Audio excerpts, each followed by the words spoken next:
that we have developed on the work that we have carried out in the last 2 years. For that, I would like to start already by thanking the team of the project, the colleagues here in Rome, but also the colleague in Turkey, France, Spain, and of course the colleagues from ICROM and Villa Montesca who have been working on this, on the methodology since the first day. So I will not speak too much today. I will leave the floor to my colleagues to guide the discussion. Just as a matter of organization, I will just tell you now how we will organize, how it will be organized our few hours together. First of all, we will hear a presentation from one of the colleagues from the Italian Civil Protection Department, Veronica Piacentini, who is a specialist on cultural heritage protection, and she's working at the Italian Civil Protection Department. That she will present the methodology, the work on the methodology that has been done by our team. And then she will pass the floor to Aparna Tandon from ICROM, who is one of the major experts at the international level on the protection of cultural heritage at risk of disaster. And Aparna, she will make a short presentation, but then more specifically, she will also guide the discussion on the different topics that will be presented also by Veronica. As we said several times, for us, it's an invaluable contribution, everything that you will feel of sharing with us. As we try to explain, one of the main aim of this project is to find a standard to improve the capacity to deal with cultural heritage at risk of disaster. And this, for us, is a twofold problem. On one hand, we have to have a common methodology, a common standard, which has to be applied in every country that would decide to apply this methodology. And of course, the second aim is also to define a standard module. As I explained you last time, the module is a team of people, of personnel and equipment that can be deployed under the framework of the Union Civil Protection Mechanism in case of disaster on the request of an affected state. So these are the two main aims, and for that our contribution is invaluable to us. I will stop here. I will be with you all day, but I will not be on the podium because I think it's more relevant to hear and to see my colleagues.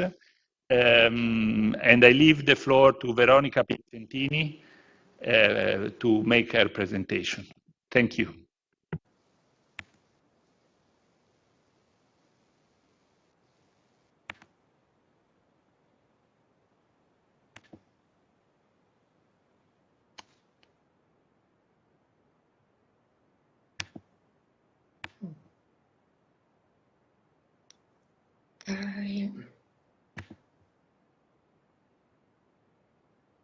Okay, good morning. Thank you, Giovanni.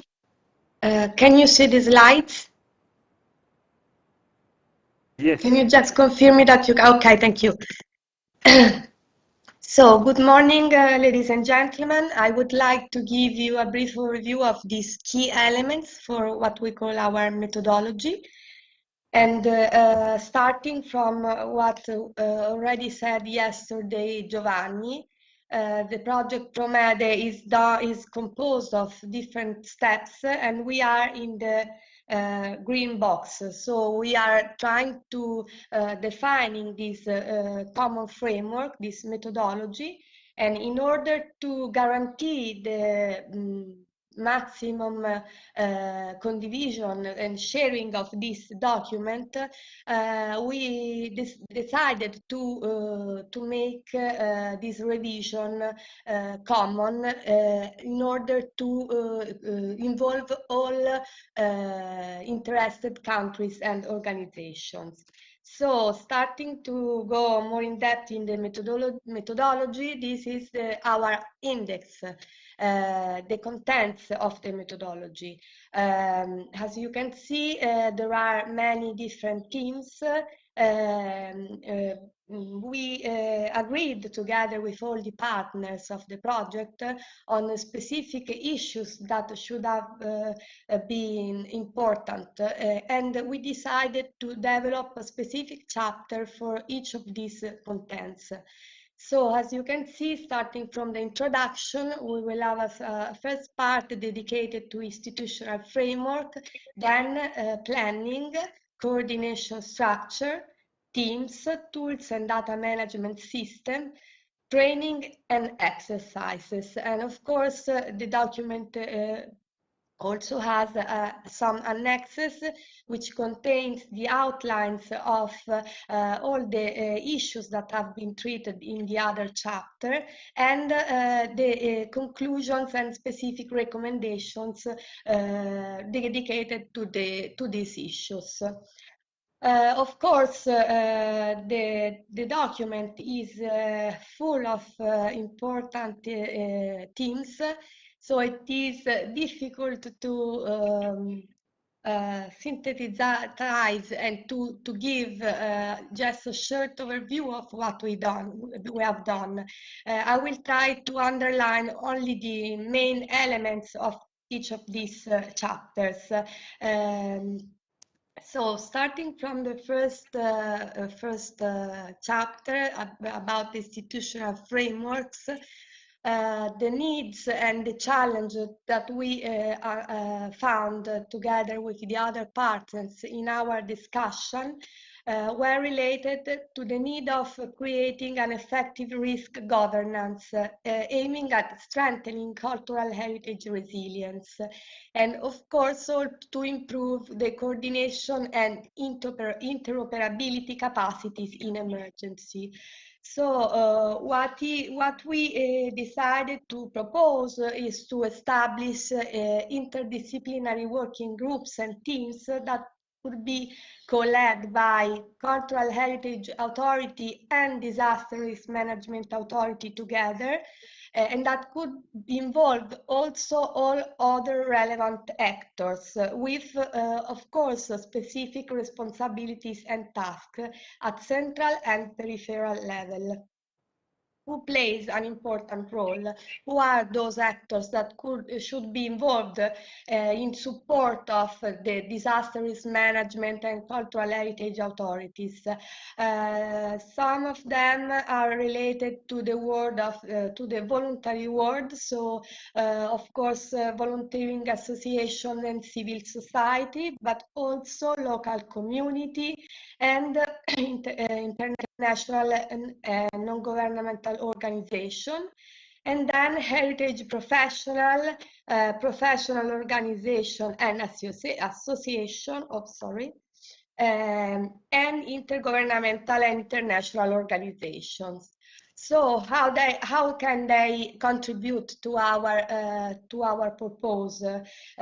Some of these categories could be useful for more generic purposes, not specifically related to cultural heritage. Other need specific skills to contribute to support the activities. So if in one side we could have a big support about logistics, for example, from the voluntary world, if we think about all the activities related to securing gods, so which means preparing the working area for securing gods, and preparing and helping in setting up the temporary warehouses, for example, but also packing or transporting cultural gods. In the other hand, we have some specific activities that need specific skills, of course, such as supporting in training, innovation and technology. A big work could be done by, for example, by universities and research centers, and the assessment and rescue operations. last but not least, emergency planning is very important, and in this case, even if the technical skills are, of course, relevant, we all know how important is also the contribution from, for example, the local community. Now, talking about planning, what are needs and challenges that we found? In many European countries, specific laws or recommendations related, of course, to disaster risk management and cultural heritage do not exist, or they are not founded on appropriate processes of law enforcement. And this is a problem, of course. The other point is that there is an evident lack of coordination between cultural heritage site management system and disaster risk management planning. So the first point that we wanted to underline was the importance of making an interconnection among all plans levels. And of course, to be effective, those plans need to have a regularity framework basis. This is a diagram that could that try to explain what is our idea. It's about an hierarchical interconnection between all planning levels. So if in one side we have the wider disaster risk management plan, this plan should be organized inside with sector plans, and among those sector plans, we should also have the sector plan dedicated to disaster risk management on cultural heritage. On the other side, if we go more in at local level, at site level, each site, intending with this, each museum, each archive, each monument, each archaeological site should have his specific cultural heritage site security plan. And the big deal is making them connecting them together. So the cultural heritage site security plan of each site should be connected with the disaster risk management cultural heritage sector plan. We also tried to define an outline of this disaster risk management cultural heritage sector plan, which of course goes through all the disaster risk management process, dealing with legal frameworks, stakeholders, the context, but also, of course, risk mitigation, emergency and recovery phases, and all the other prevention and preparedness activities that should be done in order to be more effective. Training programs, exercises, agreements and memoranda of understanding, and so on. Then we also decided to define the key elements of the cultural heritage site security plans, so the ones that should be developed at a site level. We all know that unfortunately most of the time those plans, if they exist, are all related to a specific risk, for example, fire risk, and they are not connected to the disaster risk management, to the wider disaster risk management plan. So in this index that we put in the slide, we don't have time, of course, to go through all the elements, but I wanted to underline the number 7, which is exactly the linking up with the local emergency plan. Planning is also based on other key operational planning elements. We define 3 of them. The first one is about prioritization. So on one side, defining priorities according to the significance, aesthetic, historic, scientific, social, and spiritual value of the god. And of course, we all know how much important is that this value has to be recognized by the community to which it belongs. On the other side, we also have to take into account the contingent emergency.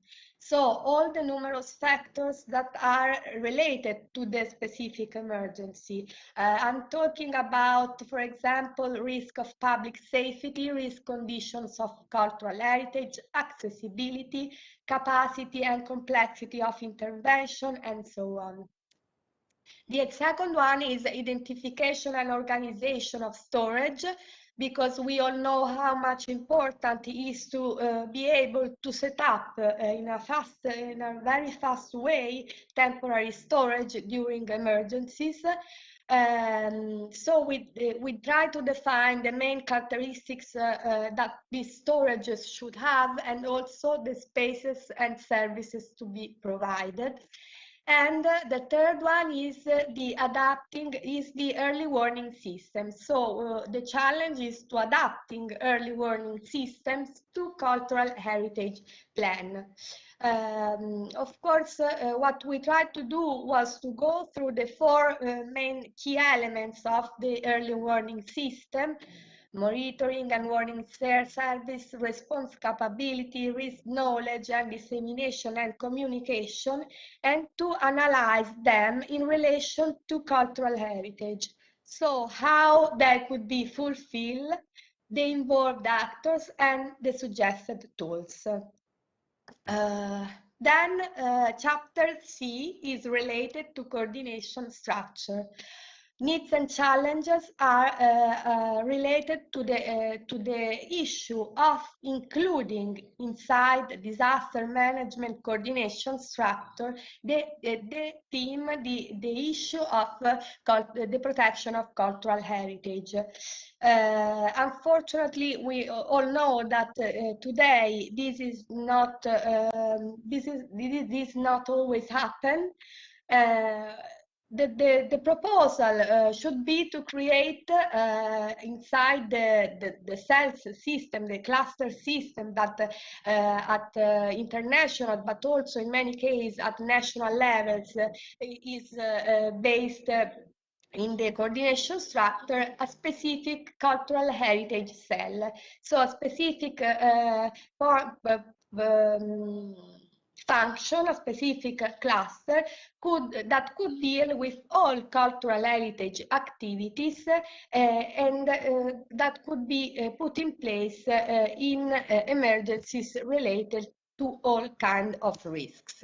Of course, this cultural heritage cell run by Disaster Risk Management Authority together with Cultural Heritage Authority should include all the relevant actors, which are the same that we have seen before in the second slides.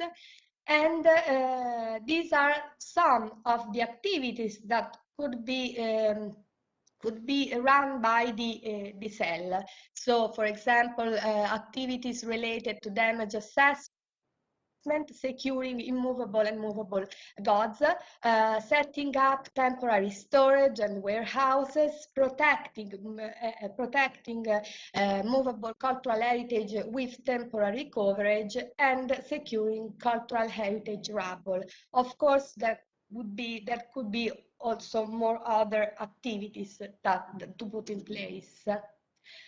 Now, the chapter dedicated to teams is connected to the issue that today in the Union Civil Protection Mechanism, a capacity specifically dedicated to cultural heritage does not exist.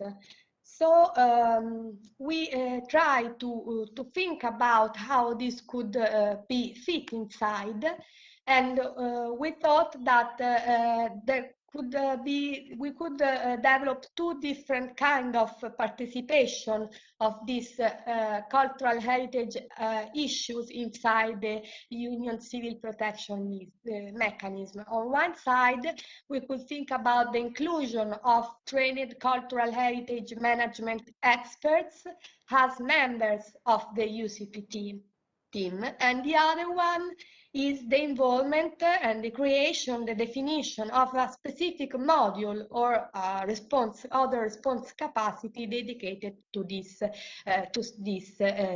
subject. So the UCP module should be of course, should intervene as all the others for supporting a requesting country or upon request of the Emergency Response Coordination Center, which is the hub which coordinates all the assistance from Brussels coming from the Union Civil Protection Mechanism. And this module could intervene both in the cases of response missions to cope with specific ongoing emergency or advisory missions to assist general assessment needs concerning cultural heritage emergency. For example, risk awareness missions, prevention policies, training activities, and so on. Team composition is related to the classical team composition that is considered during the organization of the UCP team, but of course with some members that should be added related to the activity of cultural heritage. So, of course, team leader and deputy team leader, information manager, logistic experts, safety and security experts, but also risk reduction, risk mitigation experts, and evacuation, rescue, first aid, cultural asset experts.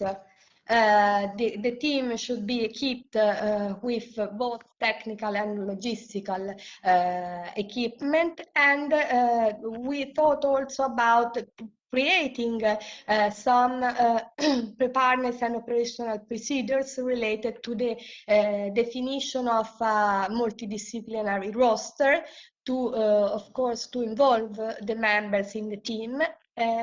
Training and exercise specifically dedicated to these members, and we will see after in the other chapters what we are talking about, and then administrative and health issues and health preparation.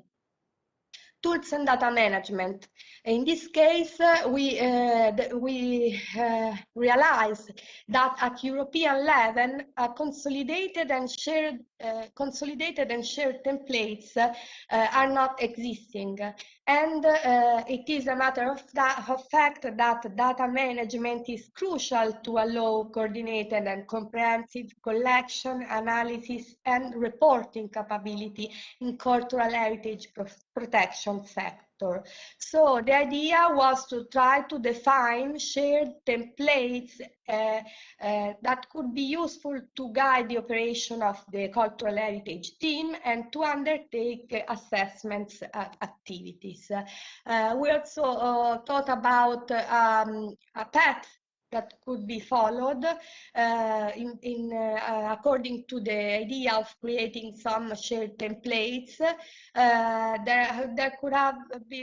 We could create three different levels of templates. One is about the baseline informations, baseline data and building description.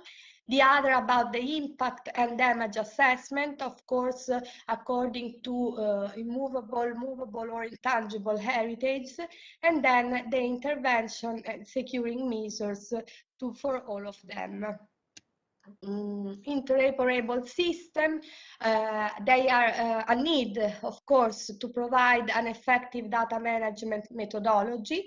We agreed on finding two main interable systems. One is about the emergency management that should incorporate georeferenced data and geographic tools in an online platform, and the other one is about data capture. that should be able, of course, to share this information in real time and allow to use electronic format via digital devices. Then the last two chapters are dedicated to training and exercises. About training, the discussion of the group focus on three main points. The first one is that cultural heritage experts and disaster risk management actors tend to act separately. And this is a big problem in emergency. I think that we all know that. The other one is that cultural heritage experts and technicians are often in lack. If you are looking to people that are also trained in disaster risk management experiences. And the third one is that inside the Union Civil Protection Mechanism training program, there is not existing today a specific a specific course dedicated to protecting cultural heritage. So our proposal is to create a training standard dedicated to this kind of training, and who should apply are, of course, technicians, conservators, restorers, and art experts, but also volunteers with particular sensitivity towards cultural heritage. This is how we thought about developing this course program. We think that there are some issues that should be more related to the disaster risk management world, and other more related to the cultural heritage world. So we developed 7 modules, one about rules, sectors, and roles of both civil protection or emergency management and cultural heritage. Another one is about international missions, so all the phases of activation preparing for mission and the types of mission, assessment, advisory, post-recovery, and so on. Then we have the operational issues, so all the aspects related to logistics, info management, media, and information communication and technology. And the second part is more dedicated to the cultural heritage skills. So how to secure immovable cultural heritage, how to secure movable cultural heritage. And then the last part is dedicated to exercise and validation. The last chapter is about exercises. In these cases, what we agreed on was that in disaster risk management exercises, often the protection of cultural heritage is not included. And we also have to say that even in the cases of cultural heritage exercises included inside the more wider disaster risk management exercises, this drill only focus on assessing and securing cultural heritage building and gods, but they're not considering all the emergency phases. So we try to define an exercise planning document for cultural heritage, specifically dedicated to all emergency phases, and which includes all emergency steps, so conception, planning, management, and evaluation. The main objective of these exercises should be to test the response and the interaction between the different actors.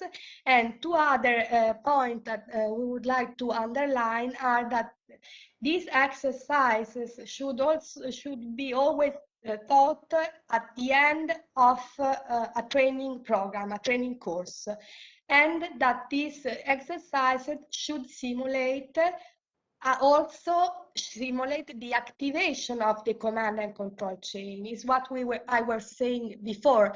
All the phases of the emergency are important. So in the case of international exercises, we should think about simulating also the activation of the Union Civil Protection Mechanism.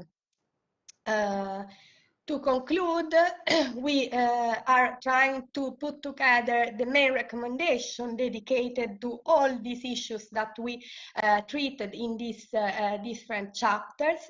So the main one are those that you can see in the slides, which are drafting dedicated legal frameworks, establishing a cultural heritage safeguard cell, defining methodological and operational procedures and tools, strengthening collaboration between disaster risk management and cultural heritage authorities, formulating disaster risk management plans also dedicated to cultural heritage, developing and testing shared damage assessment templates, elaborating standardized training courses, providing for disaster risk management and cultural heritage exercises and training activity, reinforcing collaboration with scientific community, international and intergovernmental organizations, non-governmental organizations, and involve local communities in disaster risk management process. So the definition of this common methodology, and I'm concluding with that, is to try to have the opportunity to define a common language and common tools for the activation and employment of an asset composed by cultural heritage teams and experts for supporting cultural heritage national response actions. And with this, I finish. Thank you. Thank you very much, Veronica. It was a very clear and neat presentation, and I hope, at least for me, it was very clear, but I hope that it was the same for all the participants. Now, you put on the table a lot of elements that I believe will be then followed by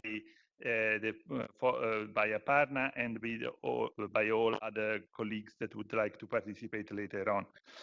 Now, I would like now to pass the floor to Aparna Tandon. I believe most of you know her already because, as I said at the beginning, she's one of the most relevant experts on protecting cultural heritage at risk of disaster, and not only disaster in general. Aparna works from ICROM, and I thank her very much because she's also connecting from India. So it's a different time zone. Aparna, the floor is yours. Thank you, Giovanni. Greetings to everyone, and please pardon me. I have a bad throat, a sore throat, and I will try to be very articulate and clear as I speak. So first of all, as you are all have been listening to Veronica in presenting that very comprehensive document and framework that has been drawn with careful consideration and all through the life of Proculther project with several consultations. We would like to now get into it, topic by topic, and invite your reflections, as well as understand from our attendees today if there are gaps in what has been said and how this can be made, this document and this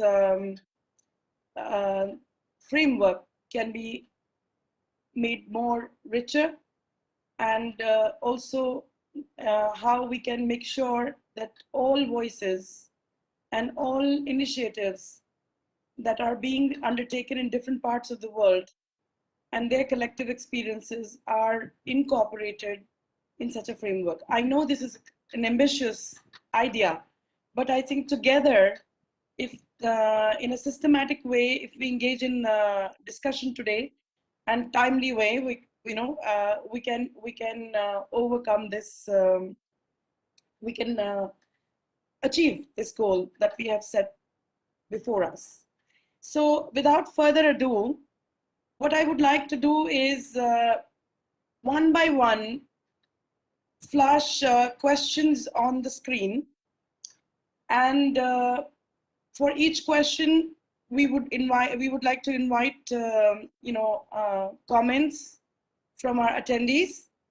Kindly raise your hand. At the bottom of your WebEx window you have the emoji icon, which also by clicking on it you can actually see that you can raise your hand.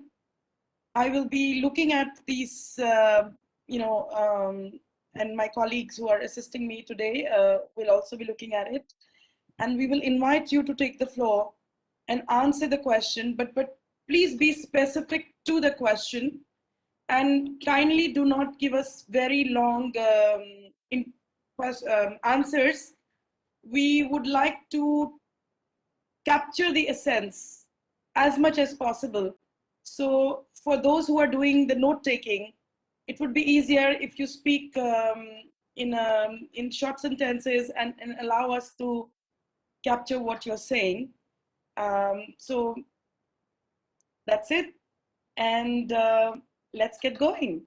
And could I have the PowerPoint on, please? The first slide for the first few questions. So this first round, we have 25 minutes. And in this, we are going to ask you about 3 questions. And do we have the PowerPoint up? Let me get my other view on. I have a different view. Okay. So the first question. We are working on it. It will be online very soon. Yeah.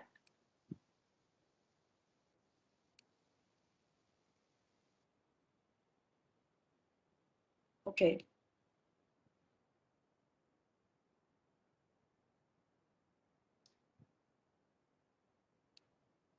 So is it on yet? Just 1 second. Some small technical issue. We are now solving it. It's okay. It's okay. As the question comes up, I can already read it out, and I hope people can hear me well. So the first question to our audience is, do you all agree that cultural heritage is a driver of resilience in a disaster-affected community, and its safeguard during crises leads to sustainable and holistic recovery? So we would like to invite comments on that. Do you all agree? Do we all agree here that cultural heritage has a role to play in moments of crisis? It is a driver of resilience, and it contributes in sustainable development and holistic recovery after a crisis. So comments, please. Anybody can.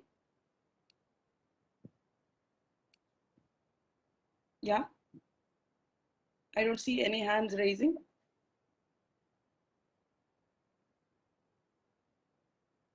So anyone from the panel would like to, or shall we move on to the next question?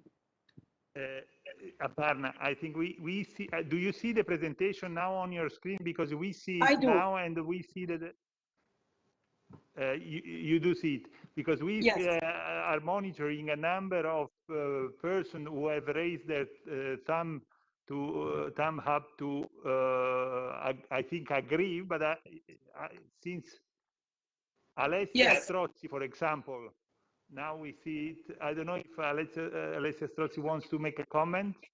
Alessia, would you like to make a comment, please? No. Yes. No. Well, I truly believe, yes, it's definitely a driver of resilience. And yes, there are many examples. Can you share some examples? Well, in the Marche regions, well, people were actually really afraid that the cultural heritage was taken away from them, and because it was actually this was the experience that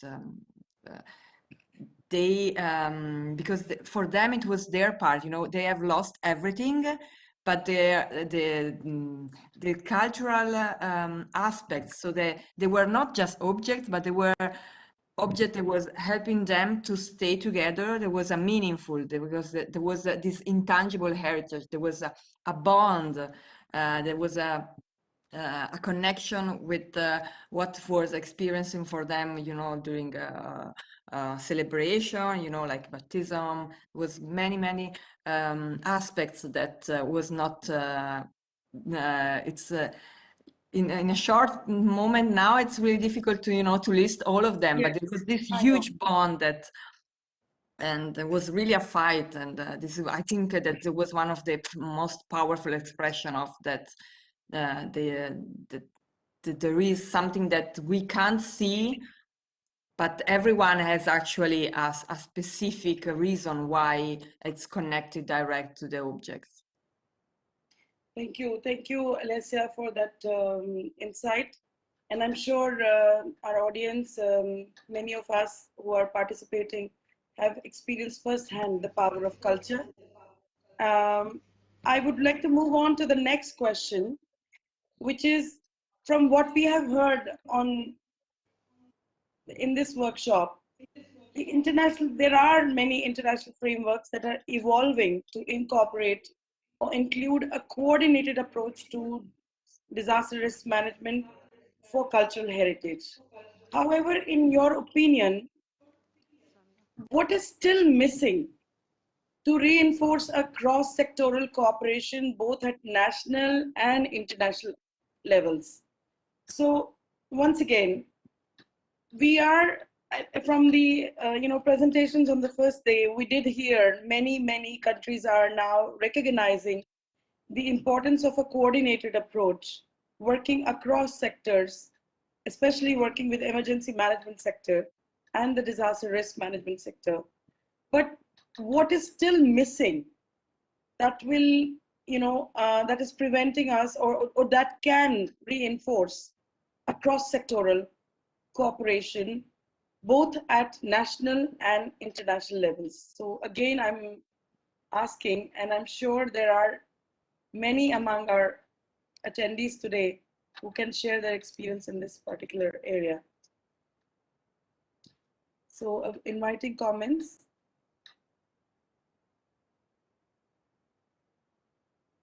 Nova, one of our speakers perhaps on the first day, especially I believe Sanda from Croatia. Perhaps you have some insights because you've recently come out of a series of earthquakes.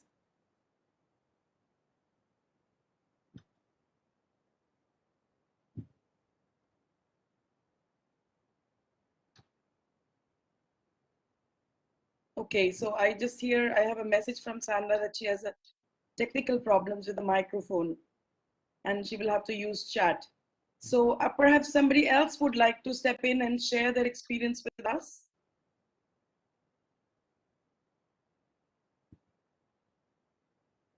Any of our Proculther partners?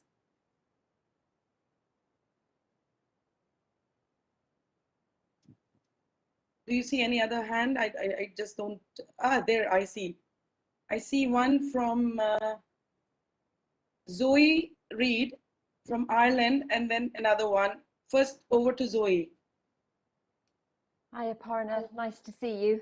Hello, everybody, and thanks for this opportunity. I suppose one of the things I think is missing is coordination, and it is acknowledgement and support at a national level, really. I think that's what's missing.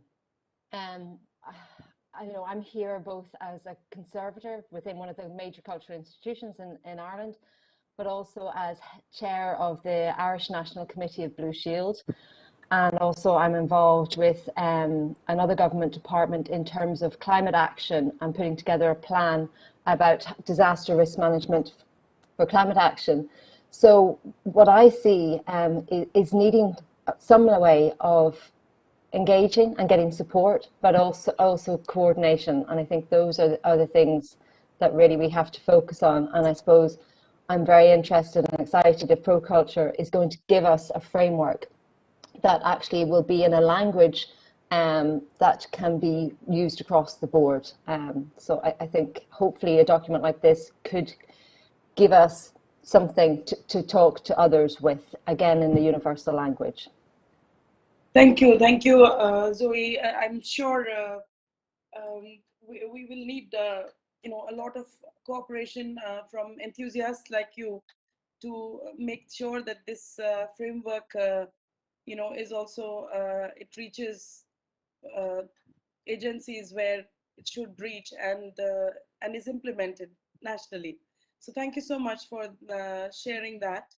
And I move on to the next person, Mr. I'm sorry, I can't read the name well, at least not on my panel. So could you please intervene? It is Niels Jackpot. Yeah. Yeah. Good morning, everybody. Niels is fair enough. Please. Yes. Niels Okay. Jackpot. So just Niels is fair enough. Exactly.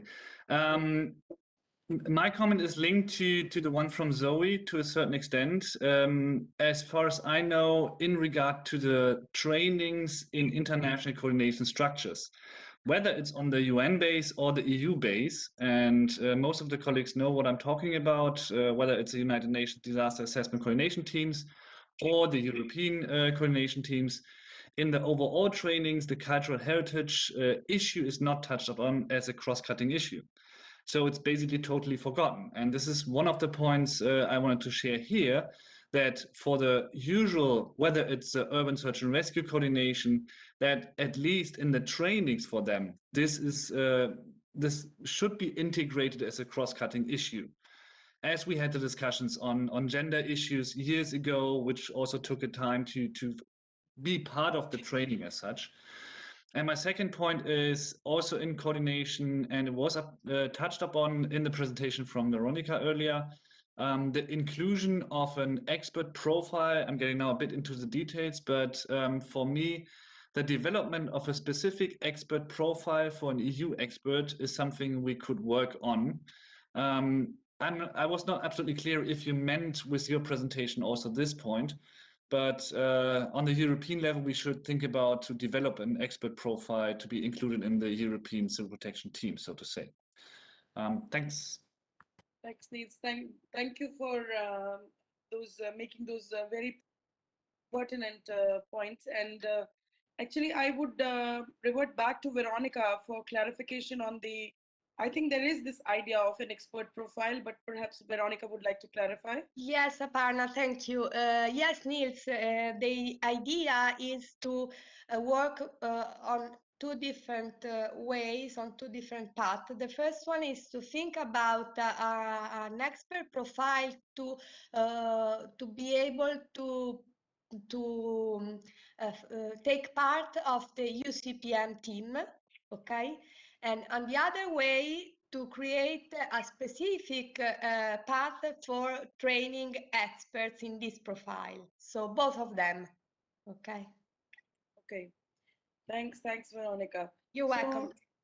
Just reiterating what Neil said was also about training, the cross-cutting, for other UN DAC experts or for other European experts who go for assessments.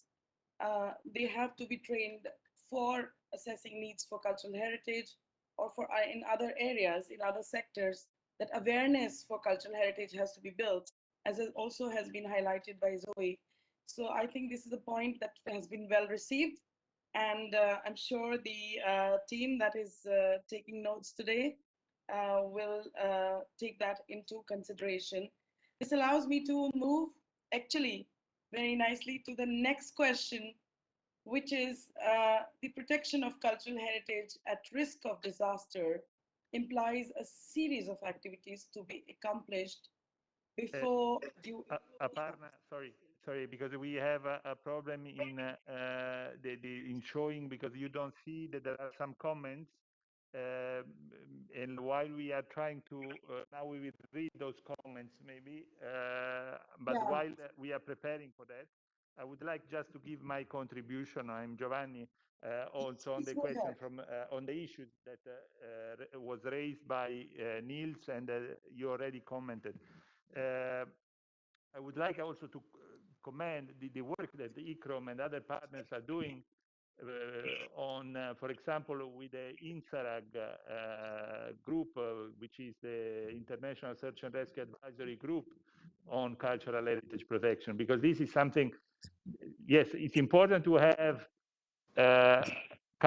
cultural heritage protection as a cross-cutting issue. We all agree on that. But it's also important, and for this reason, I would like to stress the importance of the work that has been done so far is done by ICROM and other colleagues with the INSARAG community on this specific topic of the search and rescue teams. Now, I would like to leave the floor to Tiziana to read the comments on the chat. There were some comments on question number 2. Yes, good morning. So Sanda Milosevic from Croatia, she's saying that cross-sectoral cooperation works well, but I would say that there is a lack of a clear connection between institutions, partners. Specifically in Croatia, there is support, but I think that there is a lack of paper support, something that will make the connection more concrete and binding. So she also saying that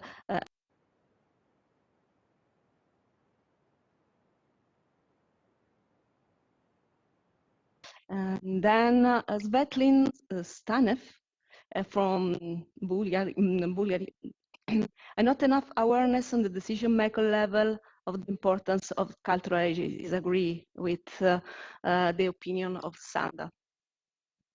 Yeah. That's it. The floor is yours, Aparna. Thank you, and I'll keep an eye on the chats as well. But thank you so much for that, comments, those comments, because really that they add to what has been said, and also what Sanda has said really is very strong and very clear, and we will duly take the note of that.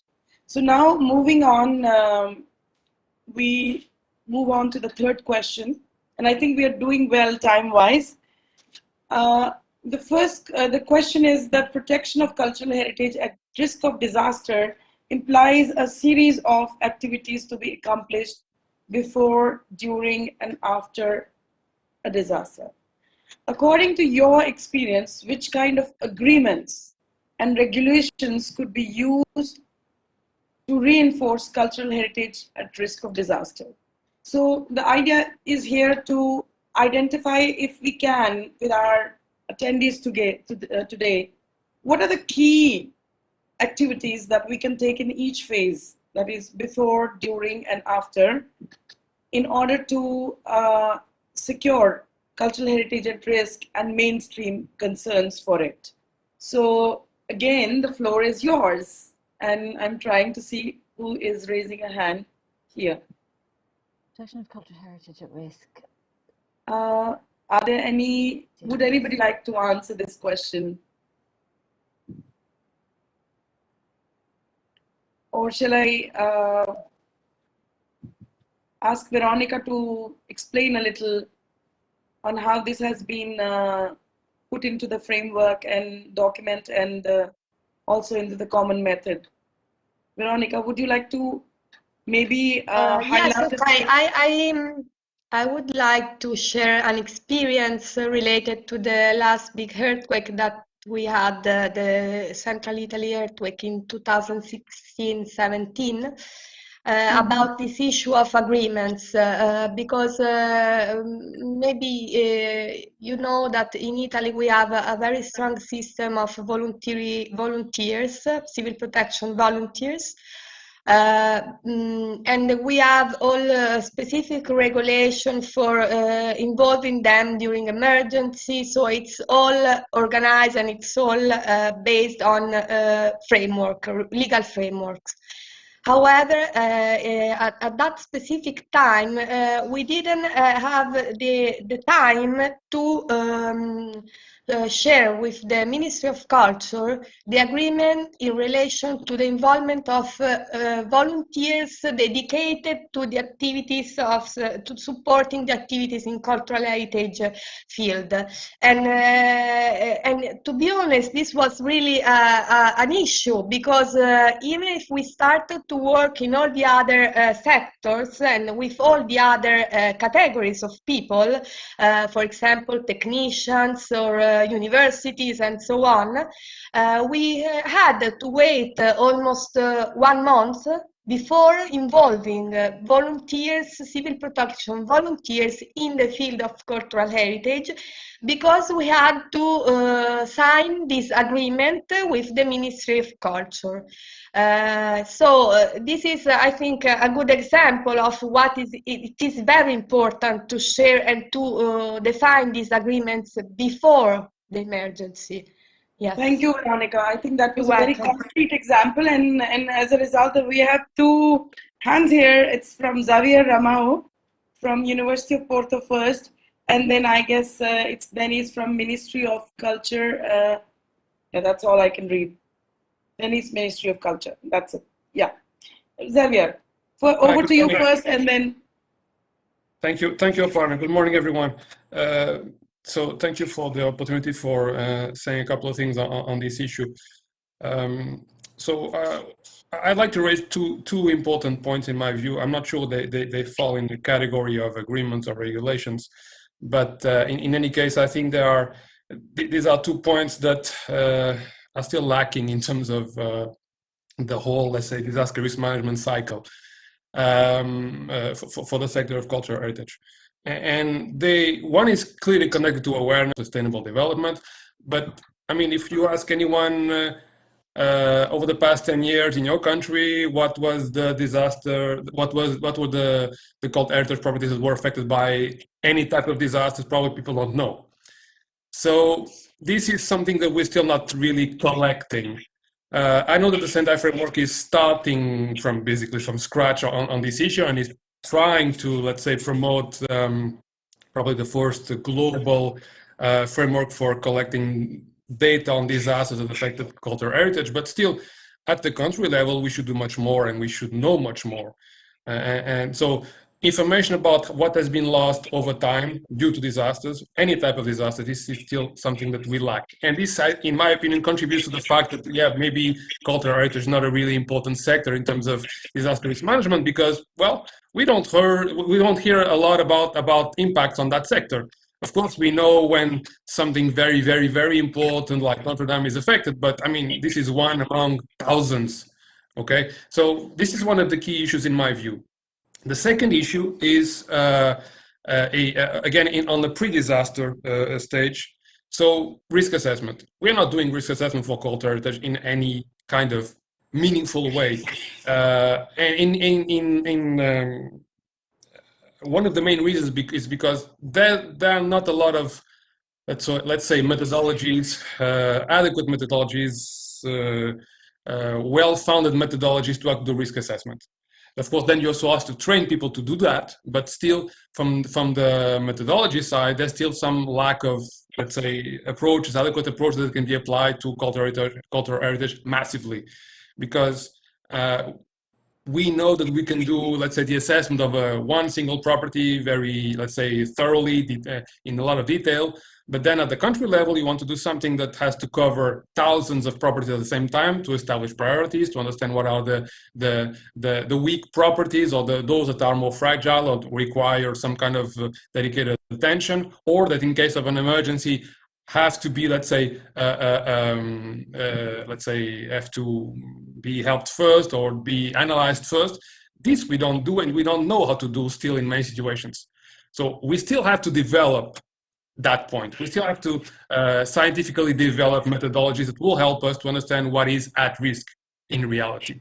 because we're good at mapping hazards, we're good at mapping exposure, but mapping vulnerability is still something that we are not really sure on how to do. Okay. Thank you. Thank you.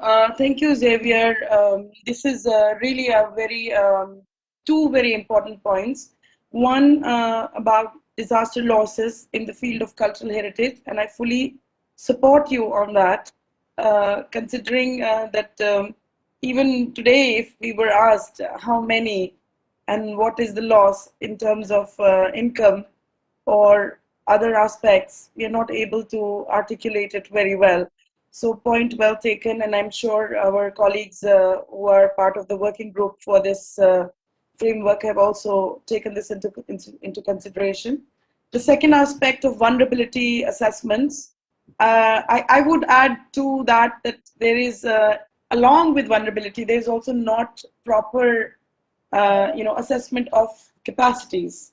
So I think the VCA, the vulnerability and capacity assessments within the cultural heritage field are missing, because the sector is in a way insular in its approach, and in some ways the capacities sometimes exist right in front of us in form of our communities, or as we have been saying all through this project of Proculther, in form of our civil defense, volunteers, and many other sectors that can come together and work for it. But I take your point well.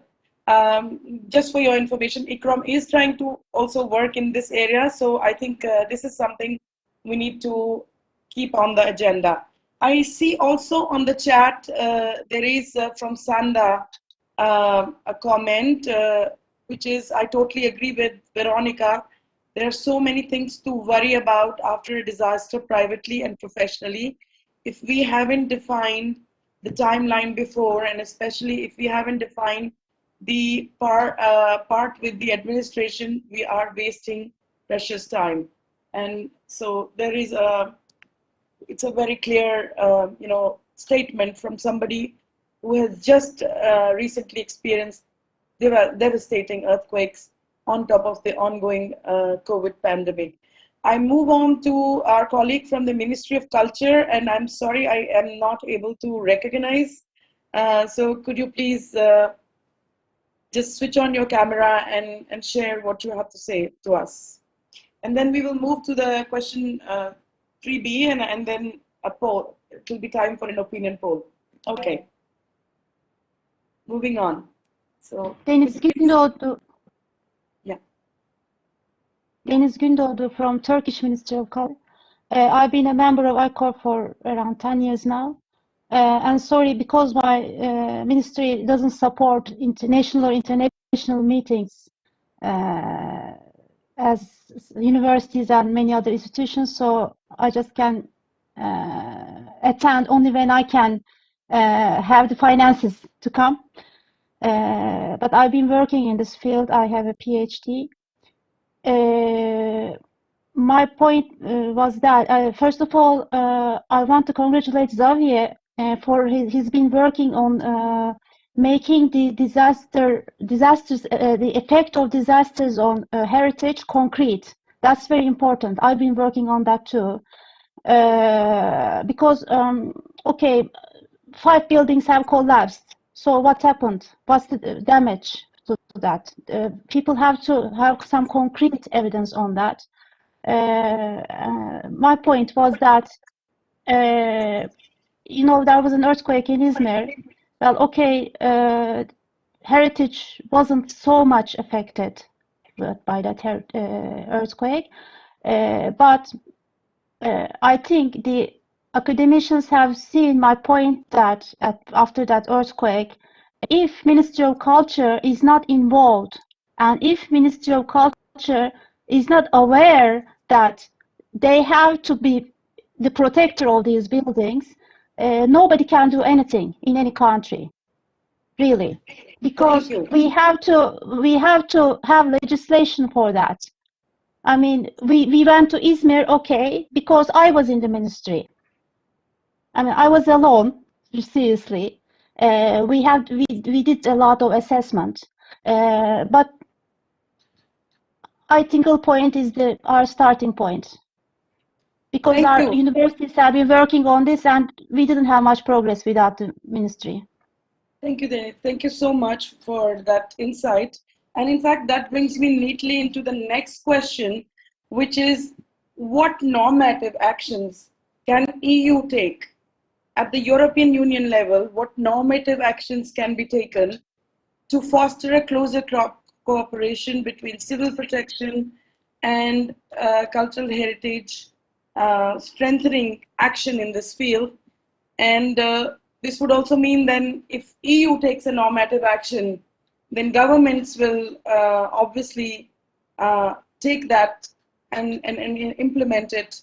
And again, I see a hand of Xavier there. So Xavier, please go ahead. And I'll also see which other hands have been raised. Okay. Sorry, Aparna, that's still my previous hand, not this one now. Sorry, Yes. sorry. Okay, that was your hand raised from the previous one. Okay. Yeah, sorry. Please do remember to drop your hands as you move on. No problem. Zoe, please go ahead. Sorry, Aparna, I think I was having the same problem with the raising hand thing. Oh, okay. Okay. So is anybody going to take this question about what EU can do, what normative action we can develop at the level of the EU? Let me see. Gabriela from DPC. Please, Gabriela, go ahead. Good morning, Aparna. Yes, this is a point that I want to underline because for me it's very important that this awareness could arrive at a legal and European level and could produce something like an agreement or better a directive that could resume and give more importance at this work. Because it's still lacking this kind of legal framework at a European level. So I wish that this project and this workshop could give also an input to the European Commission for a better work on this to strengthen this this kind of measure. Thank you. Thanks. Thank you, Gabriela. For sure, we will take note of that. And that, thank you for that. And if there is any other hand raised at this point, if not, we will move into our opinion polls time.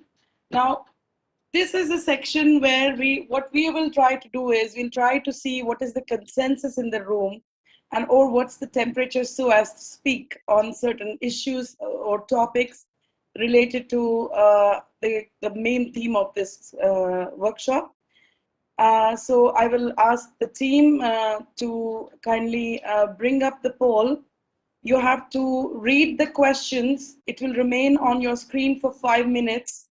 And then submit your answers by clicking on multiple choice questions, the answers that are given in form of multiple choice